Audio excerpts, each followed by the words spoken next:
PhD ரிலேட்டடான என்னோட ஃபைட்டோகெமிஸ்ட்ரி ஓரியன்டான டாபிக்ஸ்லாம் போடுறேன். எல்லாரும் யூஸ் பண்ணிக்கோங்க. ஏதாவது டவுட் இருந்ததுன்னா கமெண்ட் பண்ணுங்கள். என்னோட சேனலுக்கு சப்ஸ்கிரைப் பண்ணி கொஞ்சம் சப்போர்ட் பண்ணுங்கள். ஓகேங்களா? இன்றைக்கி வந்து நான் என்ன டாபிக் சொல்ல போகிறேன் அப்படின்னா டிஎல்சி. ஓகேங்களா? Thin layer chromatography. இதை வந்து ப்ரீவியஸ் டேஸில் வந்து இந்த நான் அவங்க ரிசர்ச்சோடு வச்சுருந்தாங்க. நம்ம பிஹெச்டி தீசஸில் வந்துட்டு இதையும் ஒரு பார்ட் ஆஃப் ஸ்டடியாக வச்சுருந்தாங்க. இந்த ஸ்டடியை எங்கே இன்க்ளூட் பண்ணலாம், எந்த இடத்துல இன்சர்ட் பண்ணலாம் அப்படின்னு நான் சொல்லித்தரேன். ஓகேங்களா? தின் லேயர் குரோமட்டோகிராஃபி வந்து நிறைய பேர் நம்ம வந்து எம்எஸ்சி ஸ்டாண்டர்ட்ஸ்லாம் பார்த்துருப்போம். ஓகேங்களா? ஒரு சிலிக்கா ஜெல்லை வந்து பிளேட்டில் வந்து நம்ம அழகாக இது பண்ணிவிட்டு அதில் வந்து நம்மளோட பிளான்ட் எக்ஸ்ட்ராக்ட் வச்சு அதில் என்னென்ன பிக்மெண்ட்ஸ் இருக்குது அப்படின்லாம் பார்ப்போம். ஓகேங்களா? இந்த மாதிரி இந்த செட்டப் தான் இருக்கும். அந்த கிளாஸில் வந்துட்டு நம்ம வந்து அந்த சால்வெண்ட்டு அந்த அப்சார்ப் ஆகுறதுக்காக அந்த சால்வெண்ட்டை ஊற்றி அதுக்கப்புறம் நம்மளோட பிளேட்டையும் வைப்போம். ஓகேங்களா? அதுக்கப்புறம் அந்த சால்வெண்ட் வந்து மூவ் ஆகி மைக்ரேட் ஆகி டிஃப்ரெண்ட் கலர் வந்து டிஃப்ரெண்ட் தூரம் வந்து ட்ராவல் பண்ணும். இந்த மாதிரி வந்து ஒரு குரோமட்டோகிராம் வந்து நமக்கு கிடைக்கும். அதை வச்சு நம்ம ஆர்எஃப் வேல்யூ கண்டுபிடிப்பாங்க. ஓகேங்களா? இது வந்து தின் லேயர் குரோமட்டோகிராஃபி எம்எஸ்சி ஸ்டாண்டர்ட்ஸில் நம்ம ப்ராக்டிக்கலுக்கு படிச்சிருப்போம். சரி, இது எப்படி பிஹெச்டி தீசஸில் இன்க்ளூட் பண்ணுவாங்க அப்படின்னு பார்த்தீங்கன்னா, இப்போ நம்ம வந்து ஃபைட்டோகெமிஸ்ட்ரி ஸ்டடியில் வந்து குவாலிட்டேட்டிவ் குவான்டிடேட்டிவ் அப்படின்னு பார்ப்போம். ஓகேங்களா? குவாலிட்டேட்டிவ் எவாலுவேஷன், குவாலிட்டேட்டிவ்னா whether it is present or not அப்படின்னு பார்க்குறது, குவான்டிடேட்டிவ்னா how many amount they are present அப்படின்னு பார்க்குறது. ஓகேங்களா?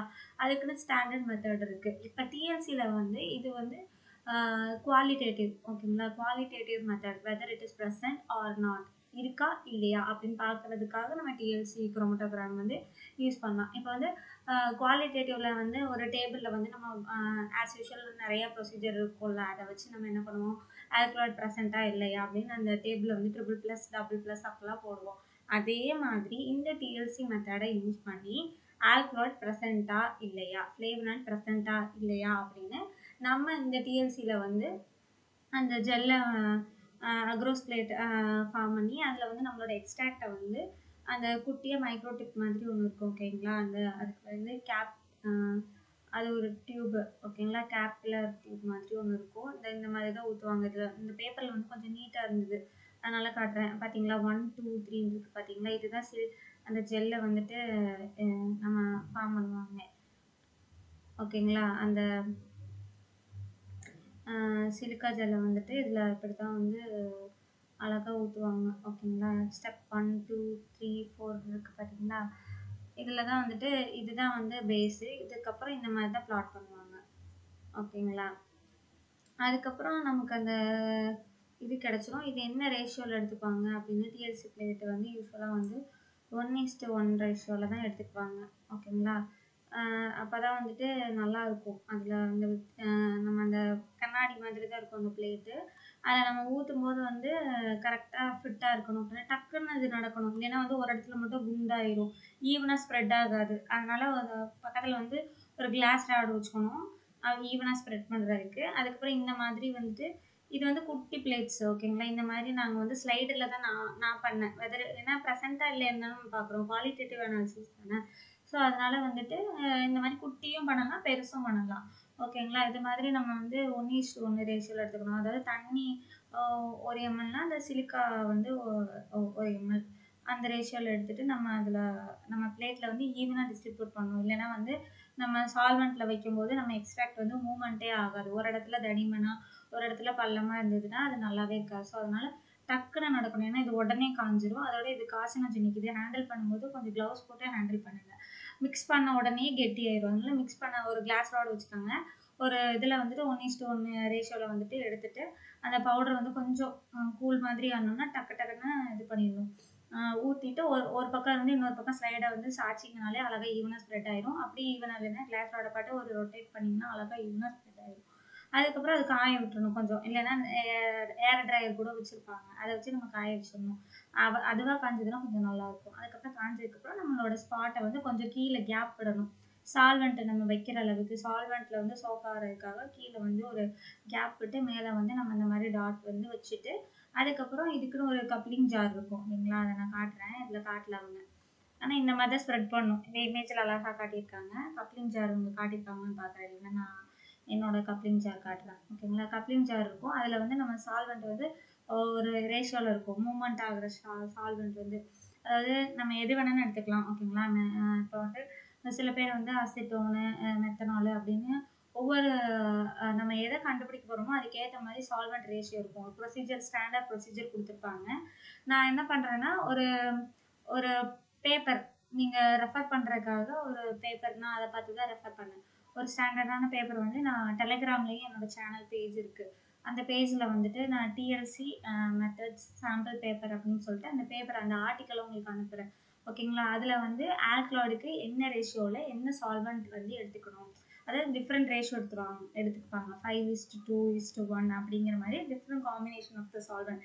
மெத்தனால் அசிட்டோன் அந்த மாதிரி ஹெக்சேன் அந்த மாதிரி டிஃப்ரெண்ட் காம்பினேஷனில் எடுத்துக்குவாங்க. ஓகேங்களா, ஒவ்வொன்றுக்கும் நீங்கள் எதை குவாலிட்டேட்டிவ் பண்ண போகிறீங்களோ, ஆல்கலாய்டோ ஃப்ளேவனாய்டோ அதுக்கேற்ற மாதிரி சால்வெண்ட் சிஸ்டம் மாறும். ஓகேங்களா, அதை வந்து சால்வெண்ட் சிஸ்டம்னு சொல்லுவாங்க. அது வந்து கப்ளிங் ஜாரில் தான் எடுத்துக்குவாங்க. அந்த கப்ளிங் ஜார் வந்து உங்களுக்கு நான் இப்போ காட்டுறேன். ஓகேங்களா, ஒரு நிமிஷம் இருங்க. இது வந்து என்னோடது. ஓகேங்களா, இந்த மாதிரி தான் நான் வந்து பண்ணேன். ஓகேங்களா, நம்ம நார்மலாக ஏன்னா நம்ம குவாலிட்டேட்டிவ் தானே பார்க்குறோம், அதனால வந்துட்டு இந்த மாதிரி நம்மளோட ஸ்லைடே எடுத்துக்கலாம். நம்ம ஸ்லைடில் நான் ஈவனாக ஸ்ப்ரெட் பண்ணி அதை காஞ்சதுக்கப்புறம் கொஞ்சம் இந்த கப்ளிங் ஜாரில் வந்துட்டு சால்வெண்ட் மூவ் ஆகிற அளவுக்கு கேப் விட்டு மேலே வந்து டாட் வைக்கணும். ஒரு டாட்டும் வைக்கலாம், 2 டாட்டும் வைக்கலாம். ஓகேங்களா, இதெல்லாம் வந்து ட்ரையல் பார்த்தது. ஓகேங்களா, இது வந்து கேப்லர் டியூப்னு இருக்கும். அதில் தான் நம்ம கொஞ்சம் கொஞ்சமாக ஒரு டாட்டாக வைக்கணும். வச்சதுக்கப்புறம் இது மாதிரி பெருசும் வைக்கலாம். அட் அ டயத்தில் 5 சால்வெண்ட், இப்போ நீங்கள் 5 டிஃப்ரெண்ட் சால்வெண்ட் யூஸ் பண்ணியிருந்தீங்கன்னா இதுக்கேற்ற மாதிரி பெரிய ஜாரும் இருக்குது. ஓகேங்களா, சால்வெண்ட் மூவ் ஆகுறதுக்கு பெரிய ஜாரும் இருக்குது, அதில் வச்சுக்கலாம். இது வந்து பெரிய பிளேட். இதில் அட் அ டயத்தில் 5 சால்வெண்ட்டையும் நம்ம பார்க்கலாம். ஓகேங்களா, சின்னதுக்கு வந்து இதுதான் கப்ளிங் ஜாரு. இதில் வந்து கீழே வந்து நம்ம சால்வெண்ட் எடுத்துப்போம். அதுக்கப்புறம் உள்ள அழகாக ட்ரே மாதிரி இருக்கும், நம்ம உள்ளே வைக்கிறதுக்கு ஆடாமல் கிளிப் மாதிரி அழகாக நம்ம ட்ரா மாதிரியே இருக்கும். உள்ள அழகாக ஸ்லைடை வச்சோம்னா நகராமல் இருக்கும். அது மேலே வந்து எவாப்ரேட் ஆகாமல் அதுக்கு ஒரு லிட்டும் இருக்கும். அதை வச்சு மேலே மூடிடணும். மூடிட்டு அதுக்கப்புறம் கொஞ்சம் நேரம் அலோவ் பண்ணிங்கன்னா அழகாக மேலே மூவ் ஆகி வரும். ஓகேங்களா, அதுக்கப்புறம் அந்த நம்ம ஆர்எஃப் வேல்யூ வந்து ஸ்டாண்டர்ட் ஃபார்முலா வச்சு கண்டுபிடிச்சிக்கலாம். அதுக்கப்புறம் இதுக்கு ஸ்ப்ரே ரியேஜென்ட் இருக்கும். அந்த ஸ்ப்ரே ரியேஜென்ட் இப்போ ஆல்கலாய்டுக்கு ஒரு பர்டிகுலர் ஸ்ப்ரே ரியேஜென்ட் இருக்கும், ஃப்ளேவனாய்டுக்கு ஒரு ஸ்ப்ரே ரியேஜென்ட் இருக்கும். அதுவும் நம்ம வந்து ப்ரிப்பேர் பண்ணுறது தான். ப்ரிப்பேர் பண்ணி அதில் ஸ்ப்ரே பண்ணி காட்டினா தான் அந்த கலர் ஃபார்ம் ஆகும். இப்போ வந்து ஆல்கலாய்டு இருந்தது அப்படின்னா உங்களுக்கு ஆரஞ்சு இல்லைன்னா ரெட் ஷேடில் காட்டும் அந்த ஸ்ப்ரே அடிச்சதுக்கப்புறம். அப்போ வந்து as it have a alkaloid, sufficient amount of alkaloid அப்படின்னு நம்ம வந்து ரிசல்ட் கொடுத்துக்கலாம். இதை வந்து ட்ரை பண்ணலாம். ஓகேங்களா, இது வந்து குவாலிட்டேட்டிவ் அனலைசிஸ் தான். ஓகேங்களா, குவாலிட்டேட்டிவாக இது ப்ரெசண்ட்டா இல்லையா அப்படின்னு பார்த்துட்டு அதுக்கப்புறம் குவான்டிஃபிகேஷன் பண்ணிக்கலாம். இது பண்ணாமலே ஸ்கிப் பண்ணிக்கலாம் அப்படின்னு இது பண்ண வேணாம். இது வந்து பண்ணிக்கலாம். இது வந்து நீங்கள் டீசஸில் இன்க்ளூட் பண்ணுறீங்களோ இல்லையோ இதை பார்த்துட்டு நீங்கள் ஃபர்தராக குவான்டிஃபிகேஷன் பண்ணலாம் ஹெச்பிடிஎல்சி மெத்தடில். இந்த பேப்பரில் பார்த்தீங்கன்னா அவங்க டிஎல்சியில் குவாலிட்டேட்டிவ் அனாலிசிஸ் பண்ணிவிட்டு அப்புறமேட்டுக்கு ஹெச்பிடிஎல்சி போயிருக்காங்க. குவான்டிடேட்டிவ்னா குவான்டிஃபிகேஷன், அதாவது எவ்வளோ ஆல்கலாய்டு இருக்குது அப்படிங்கிறத ஹெச்பிடிஎல்சியில் நம்ம பார்க்க முடியும். இவங்க வந்து ரெண்டுமே குவாலிட்டேட்டிவ் தான் பார்த்துருக்காங்க. டிஎல்சியும் சரி ஹெச்பிடிஎல்சியும் சரி வந்து வெறும் குவாலிட்டேட்டிவ் அனாலிசிஸ் தான் பண்ணியிருக்காங்க. Quantification also we can try with help of HPTLC analysis. ஓகேவா, அது வந்து எப்படின்னா ஸ்டாண்டர்டோட கம்பேர் பண்ணுவாங்க. சேம் நான் ஒரு பெரிய பிளேட் காமிச்சேன்ல 5 டாட் வைக்கலான்னு, அதில் வந்து டிஃப்ரெண்ட் கான்சன்ட்ரேஷனில் வந்துட்டு ஆல்ரெடி வந்துட்டு ஸ்டாண்டர்ட் பார்த்து ஒரு கால்குலேஷன் வச்சுருப்பாங்க. அது கூட நம்மளோடது வந்து ஆகுதா அப்படின்னு கால்குலேட் பண்ணி எவ்வளோ குவான்டிஃபிகேஷன் இருக்குது அப்படின்னு நமக்கு பார்ப்பாங்க. அதனால் நம்ம குவான்டிட்டியும் கண்டுபிடிக்கலாம் ஹெச்பிடிஎல்சியை ஃபாலோ பண்ணி. பட் இந்த ஹெச்பிடிஎல்சிக்கு வந்து ரூட்டே வந்து டிஎல்சி தான். நம்ம காலேஜ்லேயே அவைலபிளாக இருக்கும். நம்ம அதை வந்து ட்ரை பண்ணி ட்ரையல் பார்க்கலாம் இருக்கா இல்லையான்னு. ஓகேங்களா, இந்த பேப்பர் தான் நான் வந்து ஷேர் பண்ணியிருக்கேன் டெலிகிராம் சேனலில். இதில் வந்து மொபைல் ஃபேஸ் வந்து ஒவ்வொன்றுக்கும் இருக்கும். ஸ்ப்ரே ரீஜென்ட் எது யூஸ் பண்ணியிருக்காங்க, எப்படி ப்ரிப்பேர் பண்ணியிருக்காங்கிற காம்பினேஷனும் இதில் இருக்குது. இதை வச்சு நீங்கள் பார்த்துக்கலாம். ஓகேங்களா, இதுக்கு வந்து குரோமட்டோகிராஃபி அப்படிங்கிறதுக்கு ஒரு புக்கே இருக்குது. அந்த புக்கில் வந்து இதை விட நிறைய காம்பினேஷன்ஸ் எல்லாம் இருக்குது. சால்வெண்ட் ஃபேஸு, மொபைல் ஃபேஸ் இது எல்லாமே இருக்குது.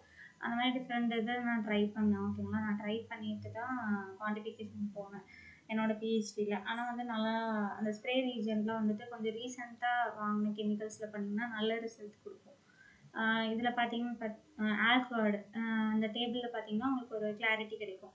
அவங்க ஆல்கலாய்டு வந்து இருக்கா இல்லையான்னு பார்த்துருக்காங்க. ஆர்எஃப் வேல்யூ அவங்களுக்கு எவ்வளோ கிடச்சிருக்கு, ஸ்ப்ரே பண்ணும்போது அவங்களுக்கு என்ன கலர் காட்டியிருக்குன்னா ஆரஞ்சு ப்ரௌன் கலரில் காட்டியிருக்கு.